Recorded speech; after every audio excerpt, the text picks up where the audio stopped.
በስመ አብ ወወልድ ወመንፈስ ቅዱስ አሐዱ አምላክ አሜን። ከእግዚአብሔር አብ ከአባታችን ከጌታችንም ከኢየሱስ ክርስቶስ ጸጋና ሰላም ለሁላችን ይሁን። እንደምን አደራችሁ? እንደምን ቆያችሁ? እንደምን በሰላም መጣችሁ? አሜን። በምሕረትና በሕይወት በጤና ይጠብቀን። ምሕረቱን ከኛ ያላራቀ የጸጋ ሁሉ አምላካችን እግዚአብሔር ስሙ ለዘላለም የተባረከ ይሁን። ሳምንታችንን በመልካም ጠብቆ እንደገና ደግሞ በዚህ ማለዳ በፊቱ እንድንሆንና እንድናመሰግነው እንድናወድሰው እንዲሁም ደግሞ ሁልጊዜም የማያረጀውን እና ለሕይወታችን ጠቃሚ የሆነውን ሕያው ቃሉን እንድንሰማ እግዚአብሔር በጎ ዕድል ስለጨመረልን ስለማይነገር መልካምነቱ አምላካችን እግዚአብሔር ስሙ ለዘላለም የተባረከ ይሁን። ባለን ጊዜ እግዚአብሔርን ቃል እንማራለን። የሚያስተምረው አምላካችን እግዚአብሔር በመካከላችን ስላለ ደግሞም መልካሙ መንፈስም በልባችን ውስጥም ስላለ እግዚአብሔር አምላካችን ስሙ ብሩክ ይሁን። የምንካፈለው የእግዚአብሔር ቃል በሁለተኛ ጢሞቴዎስ ምዕራፍ 3 ከቁጥር 1 እስከ ፍጻሜ ያለውን ይሆናል።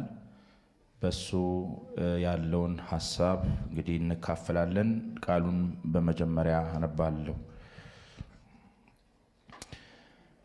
ነገር ግን በመጨረሻው ቀን የሚያስጨንቅ ዘመን እንዲመጣ ይህንን እወቅ። ሰዎች ራሳቸውን የሚወዱ ይሆናሉና፣ ገንዘብን የሚወዱ፣ ትምክህተኞች፣ ትዕቢተኞች፣ ተሳዳቢዎች፣ ለወላጆቻቸው የማይታዘዙ፣ የማያመሰግኑ፣ ቅድስና የሌላቸው፣ ፍቅር የሌላቸው፣ እርቅን የማይሰሙ፣ ሐሜተኞች፣ ራሳቸውን የማይገዙ፣ ጨካኞች፣ መልካም የሆነውን የማይወዱ፣ ከዳተኞች፣ ችኩሎች፣ በትዕቢት የተነፉ፣ ከእግዚአብሔር ይልቅ ተድላን የሚወዱ ይሆናሉ። የአምልኮ መልክ አላቸው፣ ኃይሉን ግን ክደዋል። ከነዚህ ደግሞ ራቅ። ወደ ቤቶች ሾልከው እየገቡ ኃጢአታቸው የተከመረባቸውን በልዩ ልዩ ምኞትም የሚወሰዱትን ሁልጊዜም እየተማሩ እውነትን ወደ ማወቅ ሊደርሱ ከቶ የማይችሉትን ሞኞችን ሴቶች የሚማርኩ ከነዚህ ዘንድ ናቸውና። ኢያኔስና ኢያንበሬስም ሙሴን እንደተቃወሙት እንዲሁ እነዚህ ደግሞ አእምሯቸው የጠፋባቸው ስለ እምነትም የተጣሉ ሰዎች ሆነው እውነትን ይቃወማሉ። ዳሩ ግን የእነዛ ሞኝነት ደግሞ ግልጥ እንደሆነ ሞኝነታቸው ለሁሉ ይገለጣልና ከፊት ይልቅ አይቀናላቸውም። አንተ ግን ትምህርቴንና አካሄዴን፣ ሐሳቤንም፣ እምነቴንም፣ ትዕግስቴንም፣ ፍቅሬንም፣ መጽናቴንም፣ ስደቴንም፣ መከራዬንም ተከተለህ በአንጾኪያና በኢቆንዮን በልስጥራንም የሆነብኝን የታገስኩትንም ስደት ታውቃለህ። ጌታ ከሁሉ አዳነኝ። በእውነትም በክርስቶስ ኢየሱስ እግዚአብሔርን እየመሰሉ ሊኖሩ የሚወዱ ሁሉ ይሰደዳሉ። ነገር ግን ክፎች ሰዎችና አታላዮች እየሳቱና እያሳቱ በክፋት እየባሱ ይሄዳሉ። አንተ ግን በተማርክበትና በተረዳህበት ነገር ጸንተህ ኑር። ከማን እንደተማርከው ታውቃለህና። ከሕፃንነትም ጀምረ ክርስቶስ ኢየሱስን በማመን መዳን የሚገኝበትን ጥበብ ሊሰጡ የሚችሉ ቅዱሳት መጻሕፍትን አውቀሃል። የእግዚአብሔር ሰው ፍጹምና ለበጎ ሥራ ሁሉ የተዘጋጀ ይሆን ዘንድ የእግዚአብሔር መንፈስ ያለበት መጽሐፍ ሁሉ ለትምህርትና ለተግሣጽ፣ ልብንም ለማቅናት በጽድቅም ላለው ምክር ደግሞ ይጠቅማል ይላል። ስለ ቃሉ ጌታ የተባረከ ይሁን። እግዚአብሔር አምላካችን ሆይ እናከብረሃለን፣ እናመሰግንሃለን። ተመስገን። እግዚአብሔር አምላካችን ደግሞ አንተ የሁልጊዜ አስተማሪ ነህ።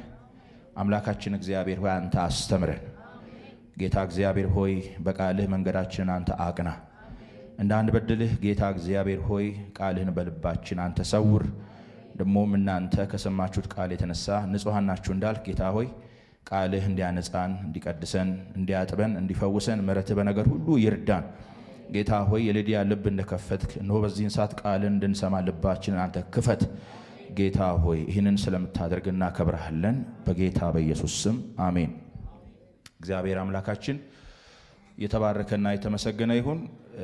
ያነበብነው በሁለተኛ ጢሞቴዎስ ምዕራፍ 3 ላይ የተጻፈውን ቃል ነው። ሙሉ ምዕራፉን በአንድ ርዕስ መጠቅለል እንችላለን። ይሄው ምንድነው? በመጨረሻው ዘመን ለሚሆን ኑሮ ራስን ማዘጋጀት የሚል ይሆናል ማለት ነው። በእርግጥ ሶስተኛው ምዕራፍ ብቻም ሳይሆን ራሱ ሁለተኛ ጢሞቴዎስ በዛ ወይም አሁን ባነሳነው ሐሳብ ወይም ርዕስ ሊጠቀለል የሚችል ነው እና በመጨረሻው ዘመን ለሚሆን ኑሮ ራስን ማዘጋጀት ከዘመን ወደ ዘመን በተሻገርንና ጊዜው እየተቃረበ በሄደ ቁጥር ወይም የሆነ ዓመት ጨርሰን ወደ ሆነ ዓመት በተሻገርን ቁጥር የዘመን ፍጻሜም በዛው መጠን እየቀረበ ይመጣል ማለት ነው። ሊመጣ ያለው ነገር እየቀረበ ይመጣል ማለት ነው። ጊዜው እያጠረ ይመጣል ማለት ነው እና ጊዜው እየተቃረበ በመጣ ቁጥር ጊዜው እያጠረ በመጣ ቁጥር በዛ ዘመን መጨረሻ የሚኖሩ የእግዚአብሔር ቤተሰቦች የሚኖሩበት የኑሮ ስታይል ወይ ደግሞ ላይፍ ስታይል አለ። ዘመኑ የሚጠይቀው ኑሮ አለ ማለት ነው።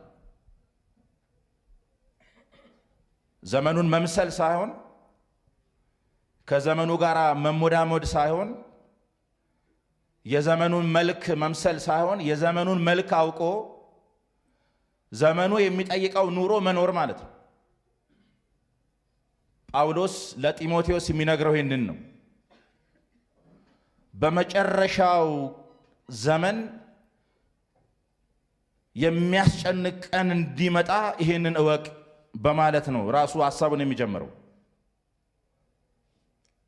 እና አስጨናቂ ዘመን ነው። ግን በአስጨናቂው ዘመን በአስፈሪው ዘመን የእግዚአብሔር ቤተሰቦች እንዴት ነው የሚኖሩት? ለምሳሌ አንድ ጥቅስ ላስታውሳችሁ። በሮሜ ምዕራፍ 13 ላይ ሐዋርያው ለሮሜ ቤተክርስቲያን መጻፈላቸው መልእክት እንዲህ የሚል ቃል ተጠቅሟል። ከእንቅልፍ የምትነሱበት ሰዓት እንደደረሰ ዘመኑን እወቁ የሚል ቃል ሲጠቀም አንብበናል ወይም አይተናል። ከእንቅልፍ የምትነሱበት ሰዓት እንደደረሰ ዘመኑን እወቁ ይልና ካመንበት ጊዜ ይልቅ መዳናችን ወደኛ ቀርቧልና ይላል ማለት ነው።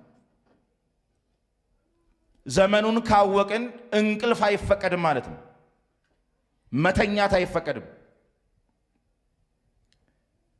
ይሄ እንቅልፍ ማለት መንፈሳዊ እንቅልፍ ማለት ነው፣ ድንዛዜ ማለት ነው። ምክንያቱም ካመንበት ጊዜ ይልቅ መዳናችን ወደኛ ቀርቧልና ይላል።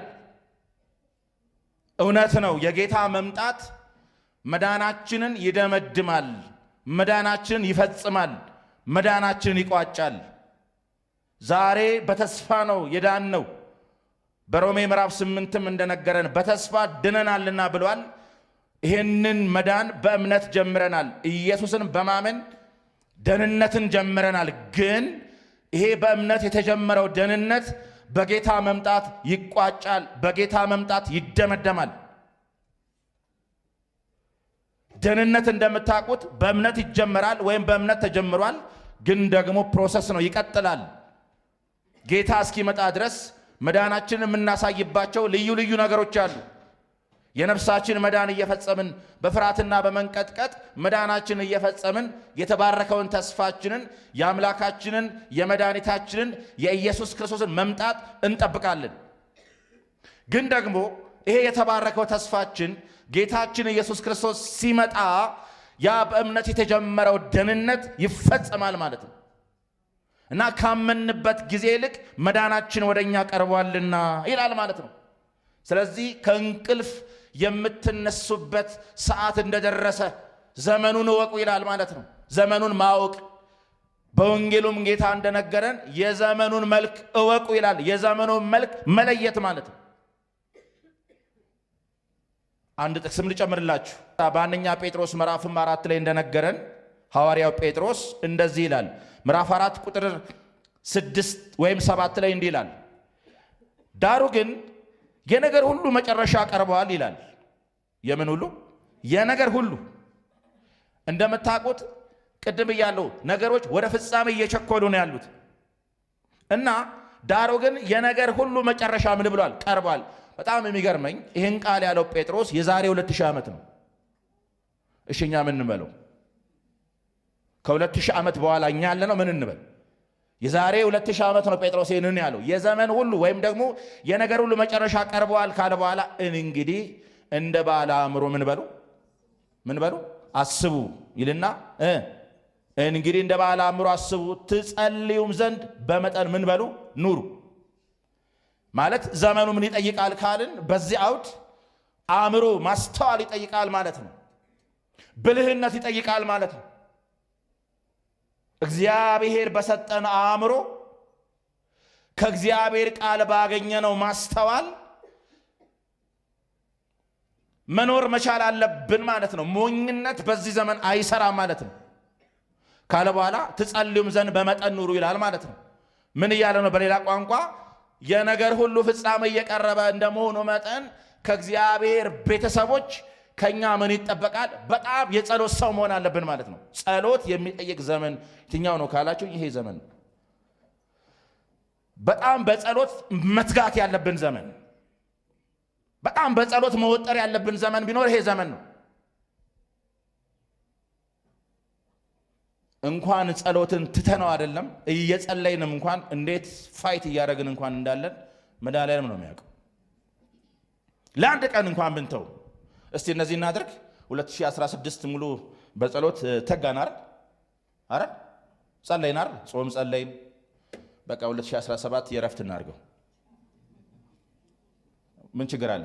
ቫኬሽን እንውጣ፣ ረፍት ለአንድ ዓመት፣ እሺ ለ6 ወር፣ እሺ ለ3 ወር፣ እሺ ለ1 ወር፣ ለአንድ ቀን ብተው በጣም ከባድ ነው። አይሆንም። በጣም መጸለይ ያለብን ማለት ሁልጊዜ በጌታ ፊት መሆን ፊቱን መፈለግ አለብን ማለት ነው። አንችልም አለበለዛ ሁልጊዜ ማለት ነው። በእግዚአብሔር ቃል ከቃሉ ጋር ጊዜ መውሰድ እና ደግሞ ከቃሉ በመነጨ ደግሞ ጸሎት በጌታ ፊት ጊዜ መውሰድ በጣም ያስፈልጋል። ይሄ በተለይ ይሄ ዘመን ማለት ነው እና በጣም የሚገርመኝ ደግሞ ትጸልዩም ዘንድ በመጠን ኑሩ። መጠነኛም ኑሮ ይጠይቃል ማለት ነው ዘመኑ። በሁሉ ነገር ባክነን አንችልም። በዚህ አጋጣሚ አንድ ነገር ልንገራችሁ። ጊዜ የሰጣችሁት ነገር በእናንተ ሕይወት ውስጥ ጌታችሁ ነው ወይ ደግሞ አሸናፊ ነው። ተሳሳትኩኝ? ጊዜ የሰጣችሁት ነገር በእናንተ ሕይወት ውስጥ ገዢ ነው። ሕይወታችሁን የሚቃኘው ነገር እሱ ነው። አሁን ጥያቄው ለምንድን ነው ጊዜ የምንሰጠው? ለምን ጉዳይ ነው ጊዜ እየሰጠን ያለ ነው የሚለውን እናንተን መጠየቅ እፈልጋለሁ እንጂ ጊዜ የሰጠነው ነገር በእኛ ሕይወት ውስጥ ገዢና አሸናፊ ነው። ስለዚህ ብዙ ነገሮችን ማንሳት ይችላል ከጠቅላላው የመጽሐፍ ቅዱስ እውነት በመነሳት ማለት ነው። ግን እኔ አሁን የተነሳሁት ሁለተኛ ጢሞቴዎስ ነውና በዚህ በሁለተኛው ጢሞቴዎስ ሐዋርያው ጢሞቴዎስን የሚመክረው እንግዲህ በእንዲህ አይነት ነው ማለት ነው እና በመጨረሻው ዘመን ለሚሆን ኑሮ ራስን ማዘጋጀት አለብን ማለት ነው እና የሚያስጨንቅ ዘመን እንዲመጣ ይሄንን እወቅ ይላል። ሕያው ቃል የሚል አንድ ትርጉም አለ እና እንደምታውቁት የተለያዩ ትርጉሞች አሉ። ኤንአይቪ ወይም ደግሞ መደበኛ ትርጉም ምናምን የሚባሉ አሉ እና ሕያው ቃል የሚል ትርጉም ሳነብ ምን የሚል ቃል አለ? የመጀመሪያው ላይ በመጨረሻው ዘመን ክርስቲያን ሆኖ መኖር እንደሚከብድ ወይም ደግሞ ክርስቲያን ሆኖ መኖር እንደሚከብድ ታውቅ ዘንድ እጽፍልሃለሁ የሚል ቃል ነው ያስቀመጠለት። በመጨረሻው ዘመን ክርስቲያን ሆኖ መኖር እንደሚከብድ ይህንን እወቅ። ምክንያቱም የሚያስጨንቅ የተባለው ለማን ነውና? ለክርስቲያኑ ስለሆነ ማለት ነው። ለእኛ ነው የሚያስጨንቀው።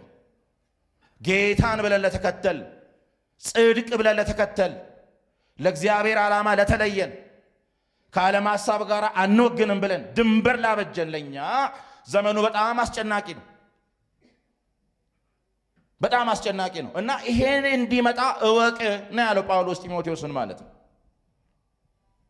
እና ታዲያ ምን እናድርግ ታዲያ እንዴት ተዘጋጅተን እንኖር የሚለውን እንግዲህ በሶስት ቃላት ወይም በሶስት ቃላት እንመለከታለን። ሶስት ነገሮች ላይ እናተኩራለን ማለት ነው። እንግዲህ ሙሉ ጥናት አይደለም፣ ግን ዋና ዋና ሐሳቦችን ማንሳት የምፈልገው ካለው ጊዜ አንጻር የእግዚአብሔር ልጆች በዘመን መጨረሻ እንዴት ነው መኖር ያለባቸው የሚለውን ስንመለከት አንደኛ ማወቅ ነው። እወቅ የሚል ቃል ይጠቀማል እዚሁ ቁጥር 1 ላይ። ሁለተኛው ደግሞ ራቅ የሚል ቃል አለው ቁጥር 7 ላይ። ከዛ ደግሞ ቁጥር 14 ላይ ደግሞ በተረዳህበት ነገር ጸንተ ኑር። ጸንቶ መኖር ጽናት ይጠይቃል ማለት ነው። ስለዚህ እግዚአብሔር ልጆች በዘመን መጨረሻ ቀጥ ብለው እንዲሄዱና ጸንተው እንዲኖሩ እነዚህን ሶስት ነገሮች ማድረግ አለባቸው። የመጀመሪያው ማወቅ ግንዛቤ ነው። ግንዛቤ ሊኖረን ይገባል ስለ ዘመኑ። ሁለተኛው ደግሞ መራቅ ያለብን ነገሮች አሉ። ሶስተኛው ደግሞ በተረዳንበት ነገር በተማርንበት ነገር እውነት ነው ባልነው በእግዚአብሔር እውነት ላይ ጸንቶ መኖር ዘመኑ ይጠይቃል። ውልፍት አያስፈልግም ማለት ነው። ስለዚህ እነዚህ ነገሮች ነው ጳውሎስ ለጢሞቴዎስ የሚናገረው ማለት ነው። ስለ መጽሐፉ ታሪካዊ ዳራ ይቅርብኝ፣ ጊዜ የለኝም። ስለዚህ ወደ መጀመሪያው ሐሳብ ልምጣ። እወቅ ይላል። ነገር ግን በመጨረሻው ቀን የሚያስጨንቅ ዘመን እንዲመጣ ይሄንን እወቅ። ማወቅ፣ በነገሩ ላይ ግንዛቤ መውሰድ። ማወቅ ይጠቅማል። ነገሮችን ቀድሞ መረዳት። ኦኬ ይሄ የሆነ ያለው ከዚህ የተነሳ ነው ማለት ነው እንድንል ማለት ነው። ለነገሩ እንግዳ አንሆንም ወይም ሰርፕራይዝ አንሆንም። ኦኬ ይሄ የዘመኑ መልክ ነው ማለት ነው እንድንል ያደርገናል ማለት ነው። ልብ በሉ፣ ሰው ለሆነ ነገር ራሱን እንዲያዘጋጅ ስለዛ ነገር ቀድሞ ግንዛቤ ሊኖረው ይገባል። ወይም ቅድም እንዳልኳችሁ በመጨረሻው ዘመን የሚጠይቀው የሆነ የህይወት ስርዓት አለ ካልን ያንን የህይወት ስርዓት እኮ ለመከተል ዘመኑ ምን አይነት ነው? የዘመኑ መልክ ምን ይመስላል? በዘመኑ ውስጥስ ምን ነገሮች ይገለጣሉ የሚል መረጃ ሊኖረን ይገባል። መንፈሳዊ አስተሳሰብ ማለት ነው። መቼስ አሁን ባለው በዘመን አስተሳሰብ ወይም ደግሞ አሁን ባሉ ሰዎች በፖለቲካው ዓለም ያሉ ሊሆኑ ይችላሉ፣ ወይም ደግሞ በአነቃቂ ተብለው በሚጠሩ ሰዎችም ሊሆኑ ይችላል። በቃ ብቻ ብዙ አይነት ሰዎች አሉና ስለ ዘመን የተለያዩ እሳቤ ወይም አስተሳሰብ አላቸው። ለምሳሌ የተሻለ ዘመን ይመጣል፣ በጎ ዘመን ይመጣል፣ የመጪው ዓመት የከፍታ ዘመን ነው፣ የማሸነፍ ዘመን ነው፣ በድል የመንሳት ምናምን እያሉ ብዙ ነገር በቃ ይሄ የዚህ ዓመት እወጃ ቃላችን ነው እያሉ ብዙ ነገር ይባላል ማለት ነው። እኛስ እንደዛ ነው የምናስበው ወይ ነው? እንደዛ ከሆነ እንበላለን።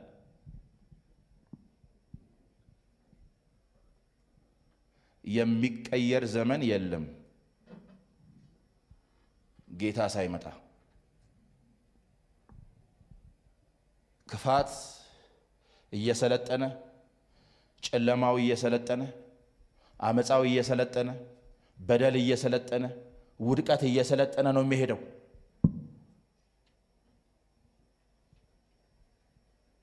ይሄ የእግዚአብሔር ቃል የሚናገረው ነው፣ እኔ የምናገረው አይደለም። የእግዚአብሔር ቃል የሚናገረው ይሄንን ነው። ታዲያ ዘመኑን መቀየር የማንችል ከሆነ ራሳችን መቀየር እንችላለን። ራሳችን ላይ መስራት እንችላለን። ራሳችን መለወጥ እንችላለን። የሚቀየር ዘመን የለም። እስቲ አሁን ዓለም ያለችበት ሁኔታ አለ፣ ግልጽ ነው። የሚሰማው ነገር ጉድ ነው። የሚታየው ነገር በጣም ጉድ ነው። እኛ እንኳን በእድሜያችን እንኳን እንደው ሰምተን የማናውቃቸው ነገሮች አሁን እየሆኑ እያየን ያሉ በጣም የሚያስፈራ ማለት ነው። እና በቃ ግልጽ ነው። ከሆነ ዓመት ወደ ሆነ ዓመት ሽፍት ስናደርግ የሆነ ነገር ይሆናል። ከሆነ ዓመት ወደ ሆነ ዓመት ስንሻገር የሆነ ነገር አዲስ ነገር ይሆናል ማለት ነው። የሚጨምር ማለት ነው፣ የሚቀንስ አይደለም፣ የሚጨምር ማለት ነው። ምድር ለሰው ልጅ በቃ ወደ ማትመችበት ሁኔታ ውስጥ መታለች። ይህንን መቀየር አንችልም እኛ። ይህንን ማስተካከል አንችልም፣ ግን ራሳችንን ማስተካከል እንችላለን። ለዚህ የሚጠቅመው ምንድነው? ስለ ዘመኑ መረጃ ሊኖረን ይገባል ማለት ነው። ዘመኑ ምንድነው የሚለውን ነገር ማወቅ አለብን። የመጀመሪያው ነገር ይሄ ነው።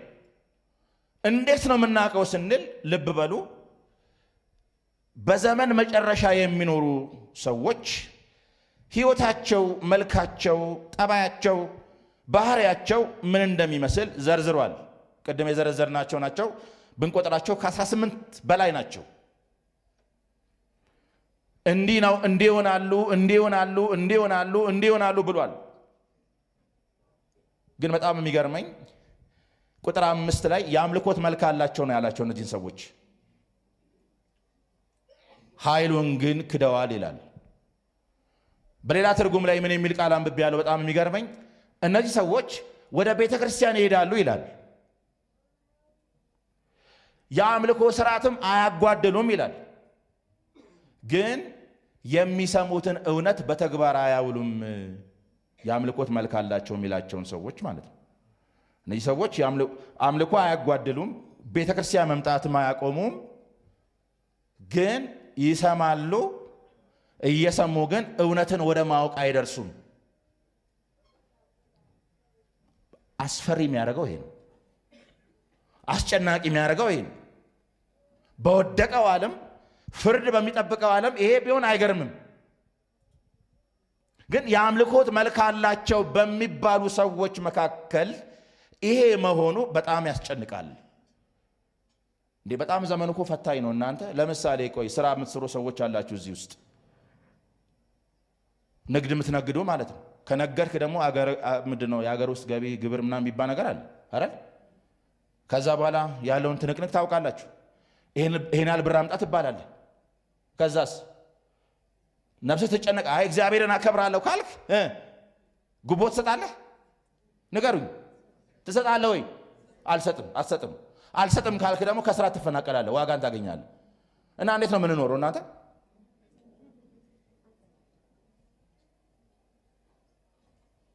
እኔ አንዲት ልጅ አውቃለሁ። እሷም በቃ እግዚአብሔርን ታከብራለች፣ ነጋዴ ናት። እና በየዓመቱ ጭቅጭቅ ነው፣ በየዓመቱ እሷም ውልፈት አትልም። መጨረሻ ላይ ሊያሰራቱ አልቻሉም።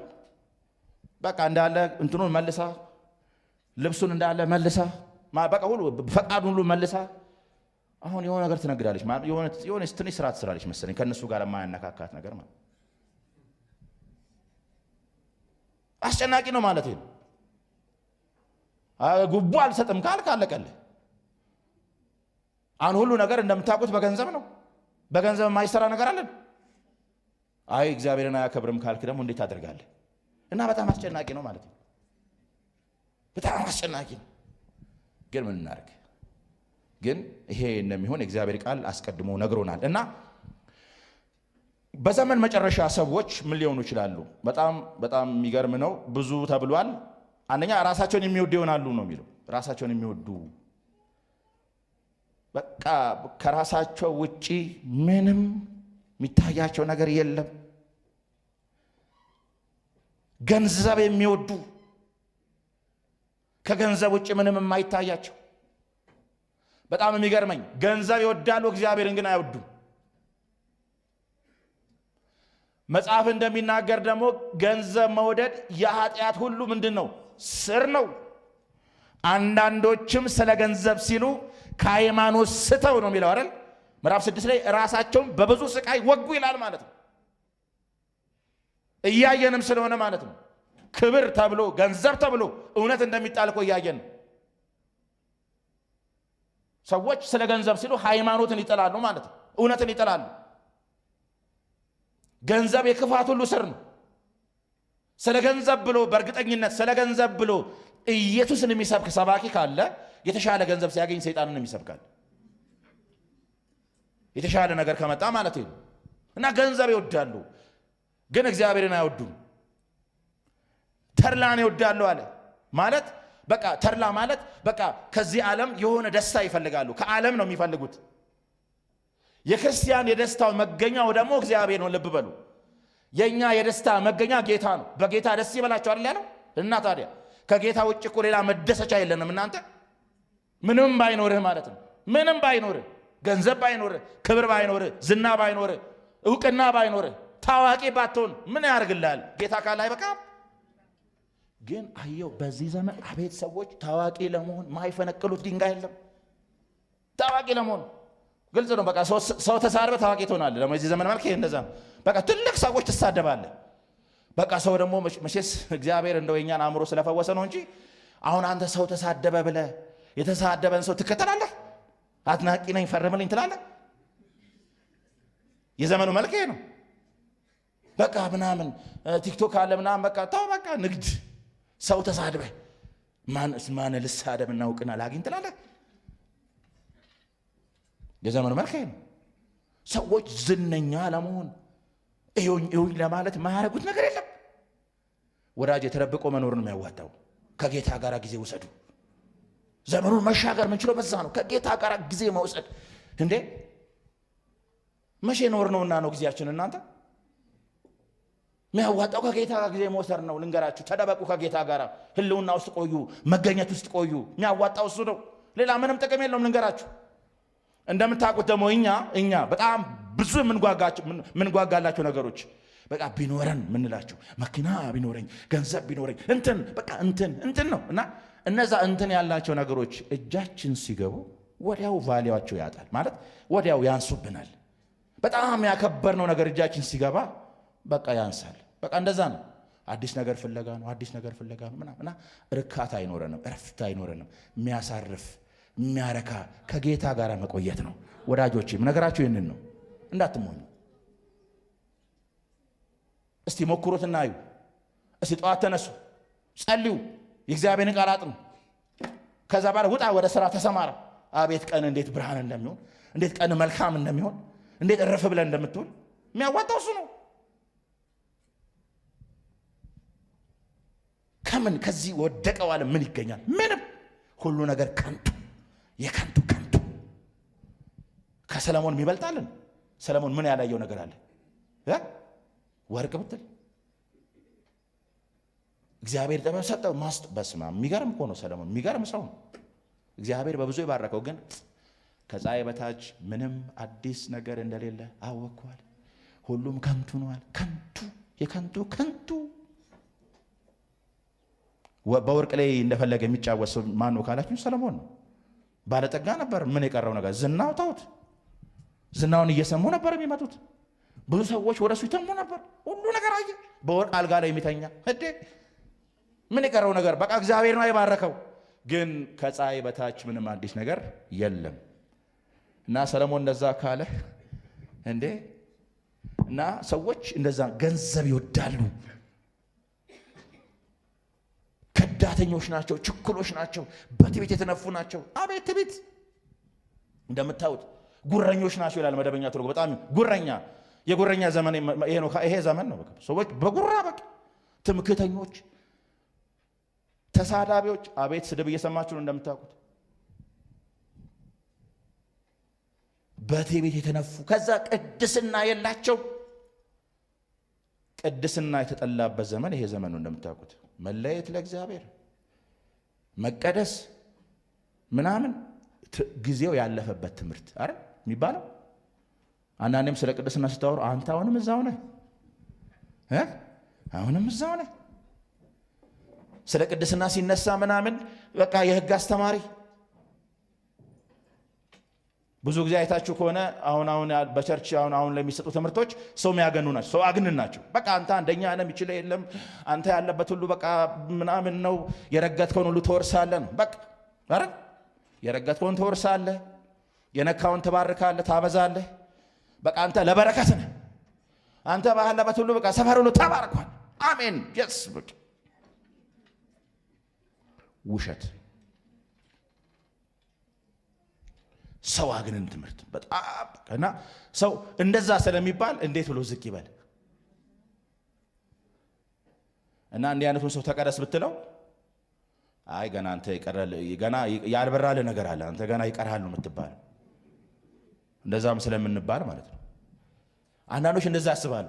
ገና የሚቀረን ነገር እንዳለን የሚያስቡ ሰዎች አሉ። እና ቅድስና የተጠላበት ዘመን ይሄ ዘመን እና ቅድስና የላቸውም። ትዕቢተኞች ናቸው፣ ጉረኞች ናቸው፣ እግዚአብሔርን አይወዱም፣ ከእግዚአብሔር ይልቅ ተድላን የሚወዱ ይሆናሉ። በቃ የዘመኑ መልክ ይሄው። ይሄ ለእኛ ሩቅ አይደለም፣ መረጃው እዚሁ አፍንጫችን ስር ነው ያለው፣ እያየን ነው ያለ ነው። ይሄ በቃ ይሄ ዘመኑን የሚገልጠው በዚህ ነው ማለት። ይሄንን እወቅ። እና እንዲህ አይነት ሰዎች የአምልኮ መልክ አላቸው። ቅድም ላልኳችሁ ወደ ቸርች ወደ ቤተ ክርስቲያን ይመጣሉ፣ የአምልኮ መርሃ ግብር አያጓድሉም፣ ግን የሚሰሙትን እግዚአብሔርን እውነት በተግባር ላይ አያውሉም። ቅድም እዛው ባነበብኩት ክፍል ላይ እነዚህ ሰዎች ሞኞችን ሴቶች ይማርካሉ አለ። ሴቶቹ ሞኞች ብቻ አይደሉም፣ ኃጢአት የተከመረባቸው ናቸው። ኃጢአት የተከመረባቸው ብቻም ሳይሆን ሁል ጊዜ እየተማሩ እውነትን ግን ወደ ማወቅ የማይደርሱ በጣም አደገኛ ነው። በነገራችን ላይ እውነትን እየተማሩ የእግዚአብሔርን እውነት እየተማሩ ግን እውነትን ወደ ማወቅ አለመድረስ በጣም አደገኛ ነው። በሌላ ቋንቋ አለማደግ በጣም አደገኛ ነገር ነው። እዛው ባለበት መቀመጥ በጣም አደገኛ ነገር ነው። ምክንያቱም ጌታ እንደነገረን እውነትን ታውቃላችሁ፣ እውነት አርነት ያውጣችኋል አለ። ዕለት ዕለት አርነት የሚያወጣን እውነት ነው፣ የእግዚአብሔር ቃል እውነት። እነዚህን ይማርካሉ። እና እንዳልኳችሁ ሁልጊዜ እየተማሩ እውነትን አለማወቅ፣ ወደዛ እውነትን ወደ ማወቅ አለመድረስ በጣም አደገኛ ነው። እና የአምልኮ መልክ አላቸው። እነዚህን እወቅ ነው። አወቅንሽ።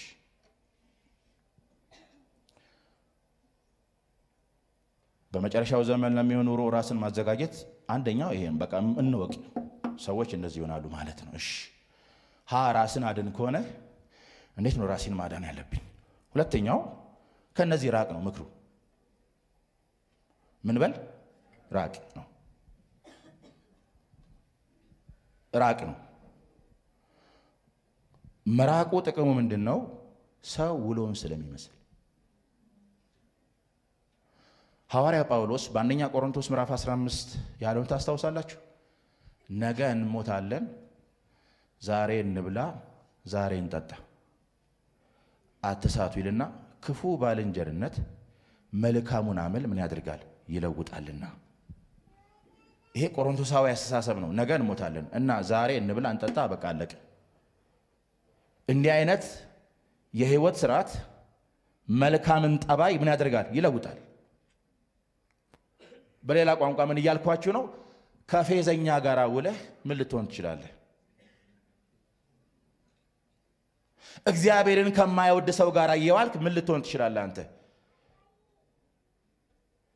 ቅድስናን ከማይፈልግ ሰው ጋር እየዋልክ ምን ልትሆን ትችላለህ? ከውሎ አንጻር ነው። ቤተሰቡን ከሚሳደብ ካፉ ነውር በቃ በጣም ቆሻሻ ነገር ከሚወጣ ሰው ጋር እየዋልክ ነፍስን ለምን ታስጨንቃለህ? መራቅ ነው፣ መለየት ነው።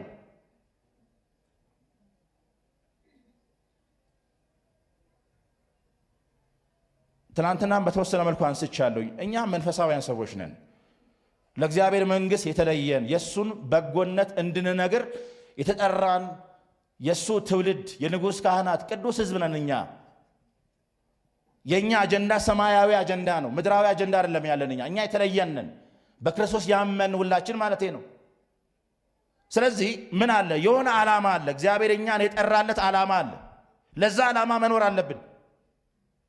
ሰው ለዓላማው ነው መኖር ያለበት እና ሰው ለዓላማ መኖር ካለበት ከዓላማው ጋር ከማይሄዱ ነገሮች ራሱን መለየት አለበት። ወይም ለዓላማው እንቅፋት የሚሆኑ ነገሮችን ማራቅ አለበት። ማለት ዝም ብለን ኖረን ዝም ብለን እንድናልፍ አይደለም እኛ የተጠራ ነው። እናንተ ወይም ሁልጊዜ በትምህርት እንደምናነሳው በጸጋ የዳንን እኛ፣ በምሕረቱ እግዚአብሔር የተቀበለን እኛ፣ መንግሥት የሚጠብቀን እኛ፣ ግን ደግሞ መቼስ ጌታችን ኢየሱስ ክርስቶስ ጻድቅ ፈራጅ ነው። በኖርናት በእያንዳንዱ ነገር ዳኝነት ይሰጣል። ለሚገባው እንደሚገባው ይሰጣል። ለእያንዳንዳችን አክሊል ይሰጣል። የጽድቅ አክሊል አለ፣ የክብር አክሊል አለ፣ የሕይወት አክሊል አለ፣ የማይጠፋ አክሊል አለ፣ የደስታ አክሊል አለ፣ ወደ እግዚአብሔር መንግሥት በሙላት መግባት አለ። እና ይሄንን የምንቀበለው በልፋታችን መጠን ነው። እንደምታውቁት በኖርነው መጠን ማለት ነው። እዚህ ጋር ጸጋ አይሰራም። ጌታ ጻድቅ ዳኛ ነው። ለሚገባው እንደሚገባው ይሰጣል። አለቀ። እና ይህንን የሚያይ ተስፋ የሚያደርግ አማኝ ከጌታ አክሊል ለመቀበል ነው ራሱን ለዚህ ሕይወት የሚሰጠው።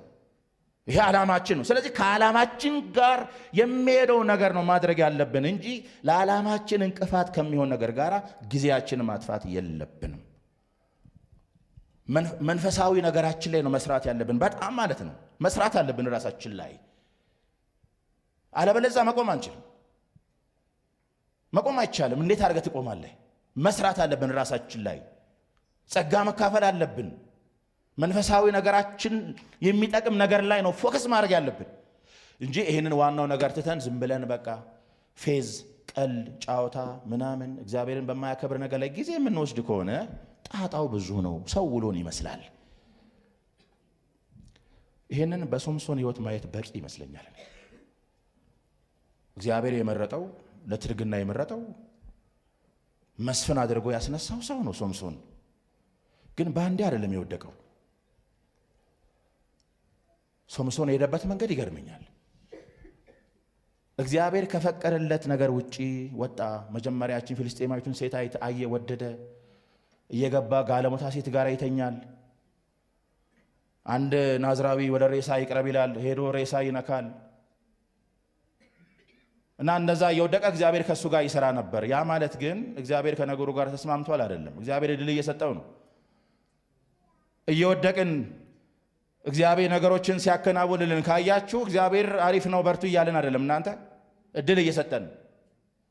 እኔ አምናለሁ ከ2016 ወደ 2017 ስንሻገር እኔ አሁን ስሻገር በቃ እግዚአብሔር እድል ሰጥቶኛል። 2016 ያጠፋሁት ነገር አለ። በቃ ያን ነገር እንዳልደግም ነው። በቃ እግዚአብሔር እንደገና እድል ሰጠኝ።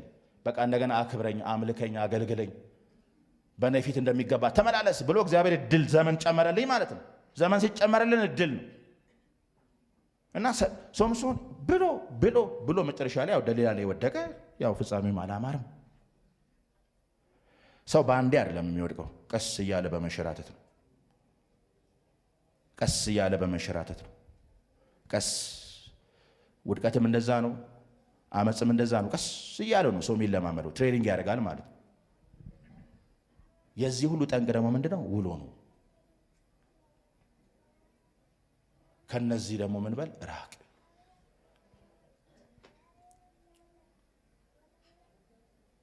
ለዛ ነው ጸጋ መካፈል፣ መገናኘት፣ ማምለክ፣ ህብረት የሚያስፈልገው። ለዛ ነው እንደምታውቁ ደግሞ ህብረት ለሁሉ አይሆንም። ፍቅር ለሁሉ ነው፣ ህብረት ግን ለሁሉ አይሆንም። ህብረት ድንበር አለው። ከሰዎች ሁሉ ጋር በሰላም እንኖራለን፣ እውነት ነው። ግን እግዚአብሔርን ከማያከብር ነገር ጋር እየዋልክ ምን ትሆናለህ? የሚሳደብ ሰው ጋር እየዋልክ፣ ካፉ ምንም ቅድስና ከማይወጣ ሰው ጋር እየዋልክ እንዴት አድርገህ ትቀደሳለህ አንተ? ዓለማዊነትን ከሚያለማመድ ሰው ጋር እየዋልክ አንተ እንዴት ነው መንፈሳዊ ሰው የምትሆነው? እኔ አንዳንድ ተሞክሮ አለኝ ልንገራችሁ። አንዳንድ ሰዎች ከቤተ ክርስቲያን ሲጠፉ ወደ ዓለማዊነት ሽፍት ሲያደርጉ እኔ አይቻለሁ፣ ገጥሞኛል። እና እነዚህን ሰዎች ለምን እንደዚህ ሆኑ ብዬ ጠጋ ብዬ ሳይ ትልቁ ዋናው ምክንያት ሆኖ ያገኘሁት ውሏቸውን፣ አዋዋላቸውን ዝም ብሎ በቃ ማለት ከመንፈሳዊ ነገር ውጪ፣ መንፈሳዊ ነገራችን ከማይገነባ ነገር ውጪ በቃ ጊዜ በጣም የምንወስድ ከሆነ እመኑኝ የጊዜ ጉዳይ ነው። መውደቃችን አይቀርም፣ መቀስቀሳችን አይቀርም፣ ለብ ማለታችን አይቀርም። ለብ ያደረገን ውሏችን። ስለዚህ ምንድነው በዚህ ዘመን መጨረሻ የሚኖረው የሚጠይቀው የህይወት ስርዓት ምንድነው? በቃ ከእንዲህ አይነት ነገር መራቅ ነው።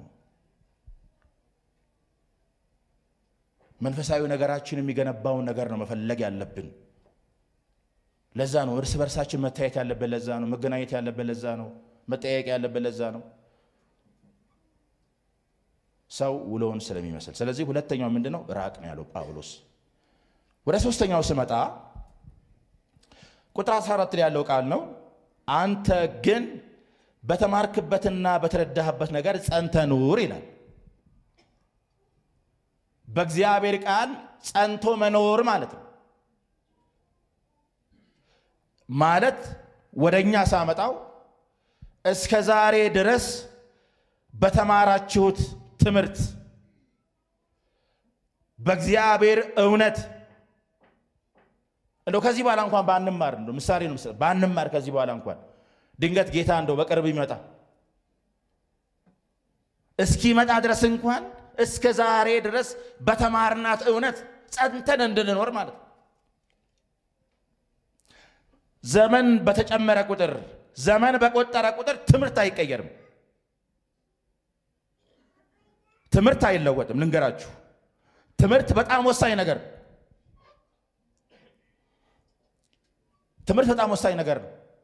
ትምህርት አይቀየርም እና እስካሁን በተማርከውና በተረዳው ነገር ጸንተህ ኑር።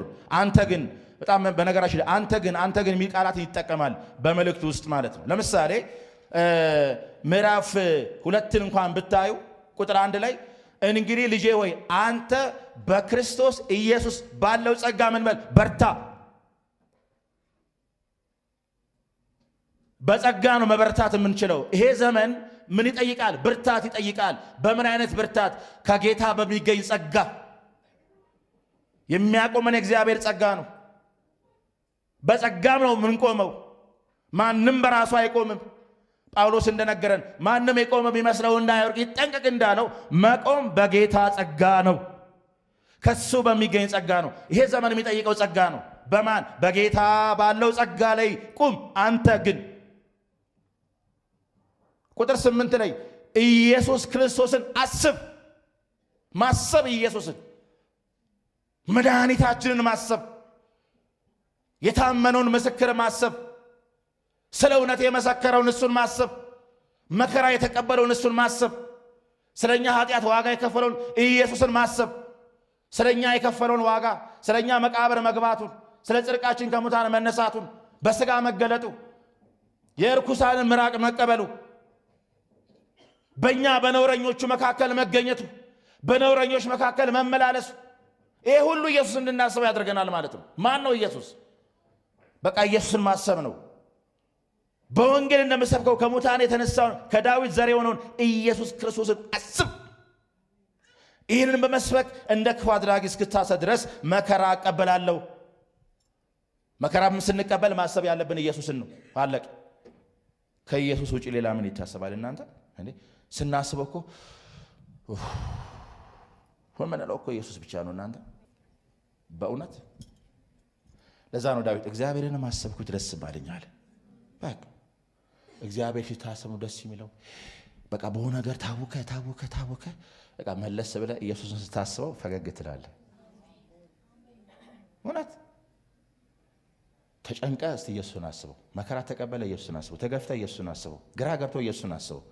ተጨንቀ ታወከ ሰላም አተ ጤና አተ አስበው ኢየሱስን። ልብ በደስታ ይሞላል። በቃ ዘመኑ የሚጠይቀው ኢየሱስን ማሰብ። አረ ብዙ ማሰብ ይቻላል፣ ማንሳት ይቻላል። እና አንተ ግን በተማርክበትና በተረዳበት ነገር ጸንተህ ኑር ካለ በኋላ ከማን እንደተማርከው ታውቃለህና። በጣም የሚገርመኝ ከኔ ተምረሃል አላለውም ጳውሎስ ነው በእርግጥ የሚያስተማረው፣ ግን ጳውሎስ ግን ከኔ ምናምን ሳይሆን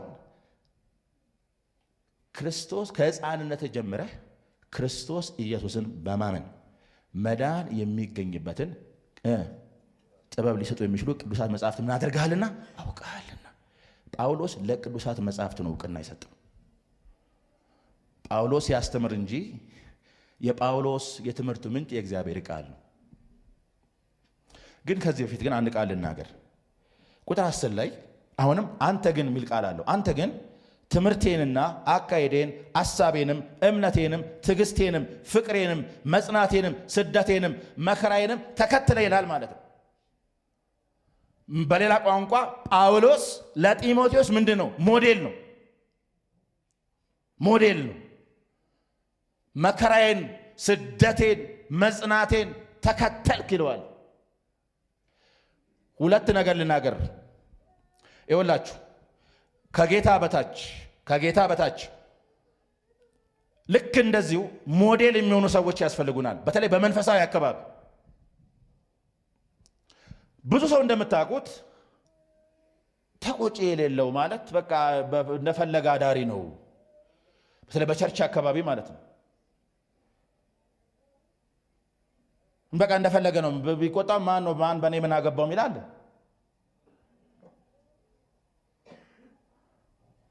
ይሄ በጣም ይሄ ኑፋቄ ትምህርት ነው። በነገራችን ላይ ይኸውላችሁ ከጌታ በታች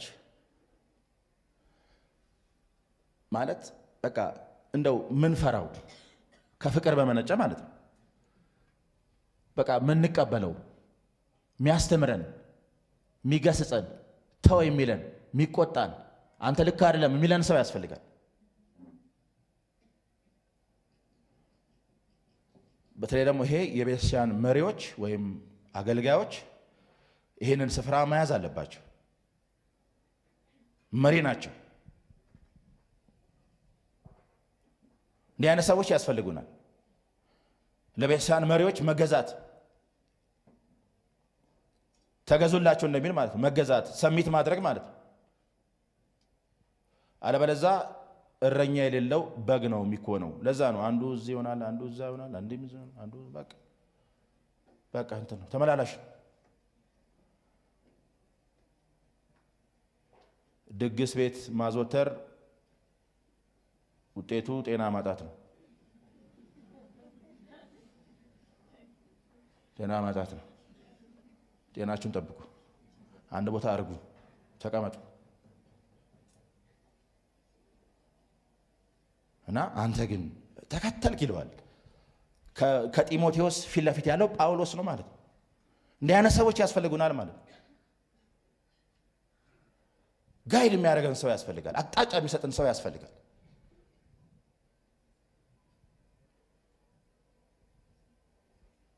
ሩቅ ባንሄድም ይኸው በዚህ በአዲስ አበባ ባለው አጥቢያ ወንድማችን አሴ የዚህ አጥቢያ መሪ ነው። የዚህ ህዝብ መንጋ መሪ ነው ማለት ነው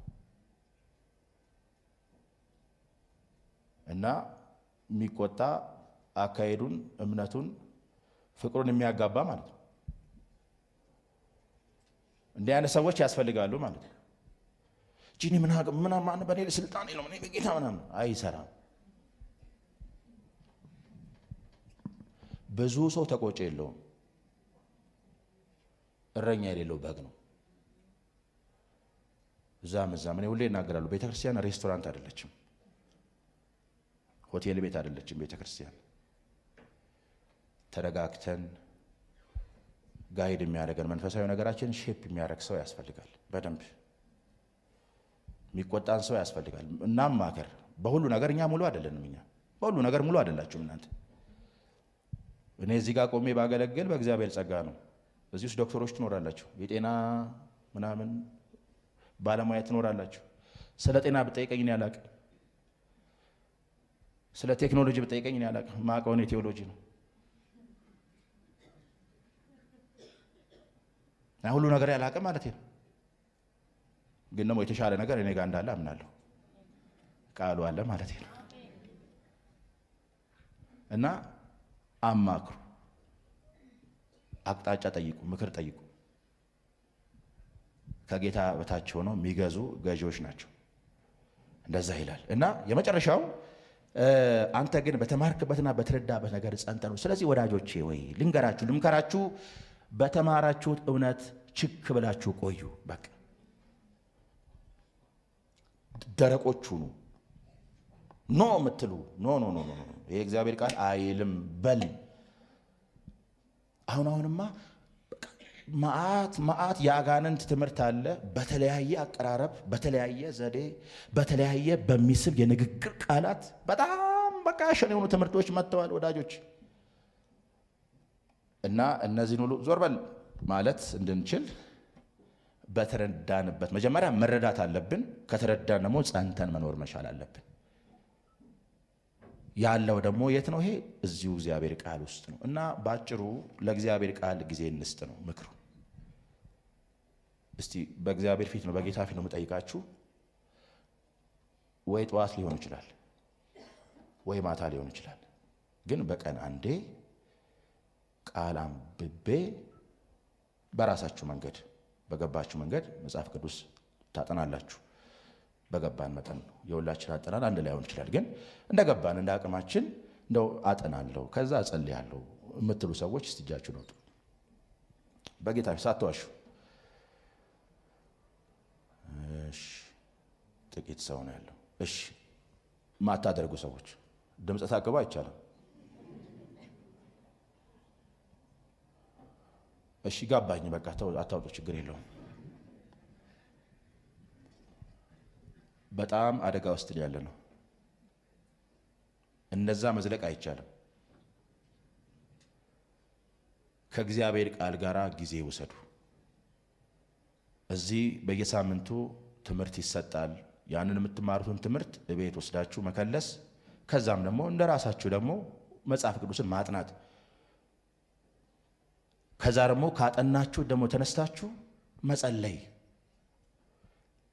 ዛሬ ጌታ ወይ በተናገርከኝ ነገር ሁሉ አመሰግናለሁ እያላችሁ የግዴታ ብዙ ሰዓት ላይሆን ይችላል። ጥቂትም ያ ነገር ያድጋላ። አንድ ሰዓት መውሰድ ቀላል አይደለም። ጌታ እንዳለው ከኔ ጋር አንዲት ሰዓት መቆየት አቃታችሁን እንዳለው ማለት ነው። አንዲት ሰዓት ከጌታ ጋር አንዲት ሰዓት ኧረ ተው ፌር አይደለም። አንድ ሰዓት ከጌታ ጋር አለበለዛ አይቻልም። ዘመኑ ከባድ ነው። ህልውና ውስጥ መግባት አለብን። መገኘት ውስጥ መሆን አለብን። በቃ ቅድም እያቸው አለ ጸሎት አይቻልም። ትጸልዩም ዘንድ በመጠን ኑሩ ካለ ዘመኑ ምን ይጠይቃል? ጸሎት ይጠይቃል። ግን ደግሞ ጸሎት ብቻ አይደለም። ጴጥሮስ እንዳሉ እኛ ግን ለቃሉና ለጸሎት እንተጋለን እንዳሉ ለቃሉም ለጸሎትም ትጋት ለሁሉም መትጋት፣ ጊዜ መስጠት። ቅድም እያሉ ጊዜ የሰጣችሁት ነገር በእናንተ ህይወት ውስጥ አሸናፊ ነው፣ ገዢ ነው። ህይወታችሁን የሚቃኝ እሱ ነው። ጊዜ የሰጣችሁት ነገር ማለት ነው። ለገንዘብ ጊዜ ከሰጣችሁ ጥያቄ የለውም፣ ገንዘብ ይገኛል። ለትምህርት ጊዜ ከሰጣችሁ በዛም ነገር ላይ ውጤታማ ትሆናላችሁ፣ ጥያቄ የለውም። ደግሞ ሰው ለመንፈሳዊ ነገር ጊዜ ከሰጠ እርግጠኛ ነኝ ነግራችኋለሁ፣ ውጤታማ ይሆናል። እንጠበቃል። መጠበቅ የሚባል ነገር አለ። መጠበቅ፣ ልብ ይጠበቃል፣ አእምሮ ይጠበቃል፣ እናንተ መንፈሳችሁ ይጠበቃል። ዛሬ ያነበባችሁት የእግዚአብሔር ቃል ነው የሚመራችሁ። መንገድን የሚመራ እሱ ነው። ጸሎቱ ዛሬ ከጌታ ፊት ወጥተህ ነው ፊት መገኘቱ ፊቱ ላይ ቆመ ነው አይወጣኸው። ፊት እኮ ራሱ ይበራል። አንተ በቃ ደስ ብሎ ትውላለህ። በቃ እሱ ነው የሚጠብቀን። እኔ የገባኝ ነገር ይሄ ነው። ካነበብኩት ሳይሆን ከህይወቴ ነው የምነግራችሁ። እንዴት እንደሚጠብቅ፣ እንዴት እንደሚያሳድግ፣ እንዴት እንደሚያበረታ፣ እንዴት አቅም እንደሚሆን ይህን እንለማመድ እንጂ እንደው ከላይ ከላይ አይሆንም። ስለዚህ በተማርክበትና በተረዳህበት ነገር ጸንተህ ኑር ይላል። ከዛ አንድ የመጨረሻ ቃል ልበልና ትምህርቴ ልጨርስ። እንግዲህ ስለ ቅዱሳት መጻሕፍት ከቁጥር 15 ከቁጥር 17 የሚያነሳው ሐሳብ አለ። አንደኛ ቅዱሳት መጻሕፍት የሚጠቅሙ ናቸው ለሁሉም ነገር ማለት ነው። ከሕፃንነት ጀምረ ክርስቶስ ኢየሱስን በማመን መዳን የሚገኝበትን ጥበብ ሊሰጡ የሚችሉ ቅዱሳት መጻሕፍትን አውቀሃልና ካለ በኋላ የእግዚአብሔር ሰው ፍጹምና ለበጎ ሥራ ሁሉ የተዘጋጀ ይሆን ዘንድ ይላል። ሁለት ነገሮች ናቸው። የእግዚአብሔር ሰው፣ ይሄ ሁሉ የእግዚአብሔር ሰው ነው። በብሉይ ኪዳን ቢሆን ኖሮ የእግዚአብሔር ሰው ባለራእይ የሚባለው ያው ነቢያት ናቸው። ነቢያት በቀደመው ኪዳን ባለራእይ ይባላሉ፣ የእግዚአብሔር ሰው ይባላሉ፣ ወይ ደግሞ ነቢያት ይባላሉ እና እነሱ የእግዚአብሔር ሰው ነው የሚባሉት። በአዲስ ኪዳን ግን በክርስቶስ ደም የተዋጀ አማኝ ሁሉ የእግዚአብሔር ሰው ነው። ታዲያ የእግዚአብሔር ሰው ለሁለት ነገር፣ አንደኛ ፍጹምና ለበጎ ሥራ ሁሉ የተዘጋጀ ይሆን ዘንድ ይላል። ፍጹም ማለት ብቃት ያለው እንዲሆን፣ ፍጽምና ከዛ ጋር የተያዘው እንጂ እንከን አልባነትን የሚያሳይ አይደለም። ብቃት ያለው ብቁ የሆነ በሳል የሆነ ማቹርድ የሆነ በደንብ በቃ የእግዚአብሔር ነገር የሚገባው በመንፈሳዊ ሕይወቱ የበሰለ እንዲሆን ፍጹምና ለበጎ ስራ ሁሉ የተዘጋጀውን ዘንድ ማለት እግዚአብሔር ያዘጋጀውን ስራ ይሰራ ዘንድ እንደማለት ነው። ያ ማለት በሌላ ቋንቋ ለአገልግሎት መታጠቅ እንዲችል ማለት ነው። ብርቱ እንዲሆን ቅዱሳት መጽሐፍት ለዚህ ያስፈልገዋል። አንደኛ ለትምህርት ይላል። ትምህርት ደግሞ የሚያስፈልገው እንደምታውቁት ትክክል ለሆነው ነገር ነው። ትክክለኛው ነገር ለማወቅ ነው ትምህርት የሚያስፈልገው። ለዛ ነው ትምህርት ካለ በኋላ ለተግሳጽ ይላል። ይሄም ደግሞ ትክክል ላልሆነው ነገር መገሰጽ በእግዚአብሔር ቃል ነው። ያው እዚህ ውስጥ አለ ምን ይላል? እዚህ ውስጥ ተስፋ አለ፣ ግሳጼ አለ፣ ሁሉ ነገር አለ በእግዚአብሔር ቃል ውስጥ። ምንጩ የእግዚአብሔር ቃል ነው። ግሳጼ ከዚህ ውስጥ ይወጣል። ተቀደስ ሲል በቃ የተገሰጸን ማለት ተለይ፣ እንደዚህ ሁን፣ ተጠንቀቁ፣ በቃ ይሄ ምን ግሳጼ ነው። ምንጩ ግን ማን ነው? የእግዚአብሔር ቃል ነው። ለተግሳጽ ትክክል ያልሆነው ነገር ከዛስ ለማቅናት፣ ልብ ለማቅናት። ይሄ ደግሞ እንዴት ለመስተካከል እንደሚቻል ሰው እንዴት ነው የሚስተካከለው? ይሄው እዚህ ውስጥ ነው ያለው። ከሳይኮሎጂ ከምን መለቃቀም የለብኝም እኔ። ምንጩ ይሄ ነው። ይሄ ያለ ይሄ እኮ ተዝቆ የማያልቅ ባህር ነው። አንተ ባህር ነው የእግዚአብሔር ቃል፣ ውቅያኖስ ነው። ገብታ አትወጣበትም፣ ዋኝታ አትወጣም። በጣም ብዙ ነው። ምኑ ተነክቶ አንተ እና ይሄ ያለ ከሌለ ትኮርጃለን። ሳይኮሎጂ ምናምን አይሰራም እዚህ ውስጥ። ግሳጼ ከዚህ ነው የሚመጣው። ልብን ለማቅናት እንዴት ለመስተካከል እንደሚቻል፣ ከዛስ በጽድቅ ላለው ምክር ማለት እንዴት ትክክል ሆኖ መቆየት እንደሚቻል። በጽድቅም ላለው ምክር ሲል እንዴት ትክክል ሆኖ መቆየት እንደሚቻል። ትክክል መሆን አንድ ነገር ነው፣ ግን ትክክል ሆኖ መቆየት ደግሞ አለብን። በእግዚአብሔር ፊት ትክክለኞች መሆን ብቻም ሳይሆን ያንን ነገር ጠብቀን መቆየት አለብን። በጽድቅም ላለው ምክር ይጠቅማል ይላል። የእግዚአብሔር መንፈስ ያለበት መጽሐፍ የሚጠቅመው ለዚህ ነው። ስለዚህ የእግዚአብሔር ሰው ለበጎና ፍጹም እንዲሆን ወይ ደግሞ ፍጹምና ለመልካም ስራ የተዘጋጀ ይሆን ዘንድ የእግዚአብሔር መንፈስ ያለበት መጽሐፍ ሁሉ ለዚህ ይጠቅማል ይላል። ስለዚህ የእግዚአብሔር ቃል ጥቅሙ ሁለንተናዊ ነው። ስለዚህ ሁለንተናዊ ጥቅም ስላለው የእግዚአብሔር ቤተሰቦች ከዚህ ጋር ጊዜ ውሰዱ፣ በእግዚአብሔር ቃል ተማሩ፣ በእግዚአብሔር ቃል ተገሰጹ፣ በእግዚአብሔር ቃል ተመከሩ፣ መንገዳችሁን አቅኑ፣ ጸልዩ፣ ወጥሩ፣ በጸሎት ፊቱን ፈልጉ፣ መገኘት ውስጥ ቆዩ፣ ህልውና ውስጥ ቆዩ። ይህንን ዘመን የሚያሻግር ይሄ ብቻ ነው፣ ሌላ ምንም የለም። ብዙዎች ሲወድቁ አይተናል፣ ብዙዎች ሲስቱ አይተናል። እንዴ ያስባሉን ብዙ ሰዎች አሉ። እንደምታውቁት እኔ አሁን ሰይጣን እንዴት እየሰራ እንደሆነ በጣም ይገርመኛል። እኔ ክርስትናው ለዚች ዓለም መፍትሄ እንዳይሆን፣ እኛ እኮ ለመፍትሄ የተጠራን እናንተ፣ ክብሩን ያሸከመን፣ ስሙን ያሸከመን፣ ጸጋውን ያሸከመን፣ ህይወቱን የሰጠን ነን። እኛን ለመፍትሄ ነው የተቀመጥነው። እኛ የዓለም ብርሃን ናችሁ ካለ እውነት ነው። ግን አቤት ይሄ እንዳይሆን ሰይጣን እንዴት እየሰራ እንዳለ ስታዩ፣ ክርስትናው በምድር ላይ ተጽዕኖ እንዳይፈጥር፣ ክርስትና በሰዎች አእምሮ ዋጋ እንዲያጣ እያረገ፣ ክርስቲያን መሆን እኮ ጥቅሙ ይሄ ነው እንዳይባል አንዳንዶች መለኪያ ሆኖ ማለት ነው። ሁሌ ይናገራሉ፣ ክርስትና መለኪያው ክርስቶስ ነው፣ ሰው አይደለም፣ ያሬድ አይደለም፣ ማንም አይደለም፣ ሰው አይደለም። የክርስትና መለኪያ እኛ እዚህ የምንከተልለት ዋጋ የምንከፍልለት ክርስትና መለኪያው ሰው አይደለም። የክርስትና መለኪያ ራሱ የዚህ እምነት ሃይማኖት መስራች የሆነ ኢየሱስ ነው። እሱ ነው። ለዛ ነው የምንጽናናው፣ ለዛ ነው የምንቆመው እንጂ ጊዜው በጣም ከባድ ነው። ግን መፍትሄው ግልጽ ነው። አንተ ግን በክርስቶስ ኢየሱስ ባለው ጸጋ ምን በል? በርታ። ጸጋው ያበረታን። አዎ ጸጋው ነው ያበረታን። ከኛ የሚጠበቀው ምንድን ነው? በቃ መጠጋት ነው፣ ጊዜ መውሰድ ነው፣ መጸለይ ነው፣ ቃሉን ማጥናት ነው፣ መሻት ናፍቆት ነው። ይሄ ካለ ቀጥ ብለን መሄድ፣ ከዛም ብሩኩ ተስፋ የሆነው ኢየሱስ ሲመጣ በክብር ተቀብለን እንኳን ደህና መጣ ብለን ወደ ቤታችን እንገባለን። ክብር ለሱ ይሁን። ተባረኩ። አመሰግናለሁ።